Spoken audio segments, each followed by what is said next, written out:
Okay, hi guys, this is Kevin Crypto. So, quick update tayo sa mga TA natin. So, kung mapapansin nyo, nasa 1 hour time frame pa rin tayo. So, late na tayo nakapag-video, gawa ng kakatapos lang natin mag-design ng electrical plan. So, let's start. Kay BTC, nasa 1 hour time frame pa rin tayo. So, currently, yung resistance ni Bitcoin na, ano ba itong resistance natin? 104,796 tsaka si 104,993.7 na resistance is still di pa rin nababasag. So, ibig sabihin, many rejection na. So, isa, dalawa, tatlo, apat. Tapos kagabi, di ba? Nagkaroon ng baba. So, ibig sabihin, na-break yung unang support natin. So, still, yung next support natin is rejected. So, ito. Nagkaroon ng rejection. Tapos, biglang balik ulit dito sa support natin. Kinuha si resistance. Ngayon, ang nangyayari kay Bitoy, so, nagko-conso ulit siya dito sa resistance natin na isa. Tapos, yung support, unang support natin. So, nagkaroon din ng many rejection dito. So, isa, dalawa, tatlo. So, ngayon, check natin kung dediretso na ba to pababa ulit. Babalikan niya tong support na isa. Or, magre-retest lang ulit siya. Babalik ulit dito sa resistance. So, lagi natin tandaan, huwag tayong papasok kapag wala sa system. So, antayin natin pumasok sa system natin. Kasi kung mapapansin nyo, ang tagal talaga nung aantayin natin. Kung na-miss out natin yung dito sa support, dito sa pinakababang support, saan tayo papasok dyan? So, antayin natin, syempre. Balikan niya tong support na to. Kung na-miss out din naman natin to, antayin natin, balikan yung resistance. So, dito tayo mag-trade. Short tayo dyan. O, ayan, kung nag-short tayo dito, kanina nakapag-trade naman tayo dito. So, nakapag-TP rin tayo, kaso meron din tayo mga stop loss. So, ang nangyari, break even lang. Nagkaroon lang tayo ng break even. So, ibig sabihin, hindi tayo panalo, hindi tayo talo. So, yun lang naman. Nagkakaroon tayo ng learnings doon sa mga ganun. Sa break even na yun. Pero still, dapat maging disiplinado tayo. Antayin natin kung pumasok doon sa system natin. Kasi ang trading is almost 90% yung waiting and 10% yung trading lang. So, ganun katagal yung aantayin natin talaga.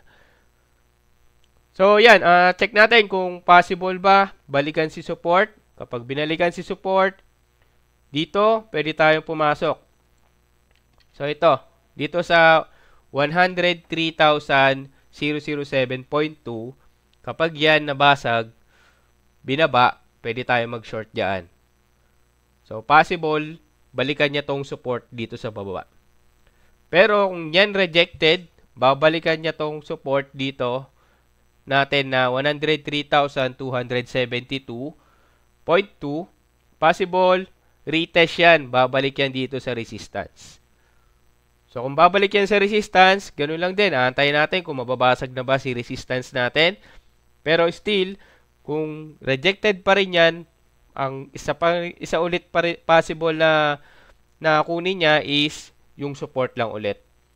So, nagkakaroon lang siya ng consolidation. Pero still, kung meron tayong system na ganito, support and resistance, ang aantayin mo lang naman dyan, makuha yung support and resistance na yan. So, next natin is si ETH.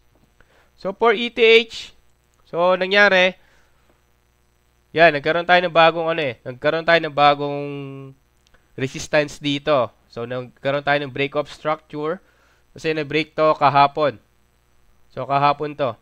Tapos ngayon, ang resistance natin is si range ng 2690.97 to 2737.93. So, yan yung range nung bago nating support.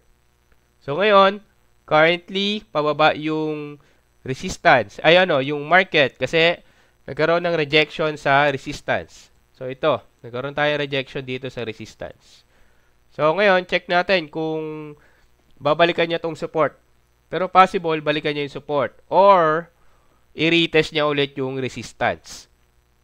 So, yun lang naman. Antayin natin muna mag-touch dun sa resistance natin and support before tayo pumasok. So, ayan. Check natin yung kay ETH. Next is si XRP. For XRP, yun, still, ganun din. Karoon ng rejection dito sa resistance part. So, ngayon, currently, yung market pababa. So, nagkaroon na rin ng rejection dito. Dito rin, nagkaroon ng rejection after nung resistance. So, nagkaroon ng break of structure last May 12. So, ito yan. Ito yung bagong resistance natin. So, ang resistance natin dito ngayon is si 2.6032 up to 2.6577. So, ngayon, currently, hindi pa rin siya na-break. For me, rejected pa rin siya. Kaya kung mapapansin nyo, nagkaroon ng rejection, nag-bounce back pababa. So, yun lang. Possible kunin si support or mag-retest ulit sa resistance. Yun lang naman yun. So, kung nakita nyo na rejected yung resistance, pwede tayong pumasok dyan. Pero kung na-break yan, pwede na tayo pwede rin tayo pumasok dyan. Basta, meron tayong confirmation. So, ito yung confirmation natin dyan, no? Kapag nabasag, pag na-retest yung 2.6032, na-retest yan, possible bababa. Pero kapag nabasag yung 2.6577, possible magkakaroon ng bagong resistance. So, ibig sabihin, magkakaroon tayo ng bagong break-off structure. So, next natin, so yan, yun yung support natin. Ang resistance naman resistance natin, kung support naman natin is 2.3390, tsaka si 2.3172. So, yan, still rejected pa din yung support natin dito kay XRP. Yan, ito. So, dalawang beses na na-reject yan. Next natin si Solana. Kay Solana, so same lang din, nagkakaroon ng consolidation sa support and resistance natin. Pero dito, kanina, nagkaroon tayo ng break-up structure. So, kaninang 3. Kaya nagkaroon tayo ng bagong support, ay resistance. So, ang resistance natin is ranging 183.710 to 184.894. So, ngayon, nagkaroon ng retest dito. Ngayon, pababa yung market. Possible, kunin niya tong support or mag-retest ulit. Pero for me, possible kunin niya tong support. So, next is si Pi. Last Pi. Ano nang update kay Pi? So, mapapansin nyo, si Pi, same lang din. Nagkakaroon ng consolidation after niya magkaroon ng resistance na ranging 1.5962 up to 1.6825. So, ito, hindi pa rin nababalikan si resistance. Ang nagkakaroon lang ng retest is si support. So, nagkaroon ng retest dito. Rejected, rejected, rejected. So, ngayon, check natin kung babalikan ba to or babalikan niya ba yung resistance or magre-retest ulit dito sa support. Pero, still, pwede tayo pumasok dyan kapag rejected to. So, alam kasi natin na aakyat yan. So, yun lang. Quick update lang tayo sa mga TA natin. So, check natin. Magsiset tayo ng TA bago matulog. Check natin kung ano yung possible makuha bukas.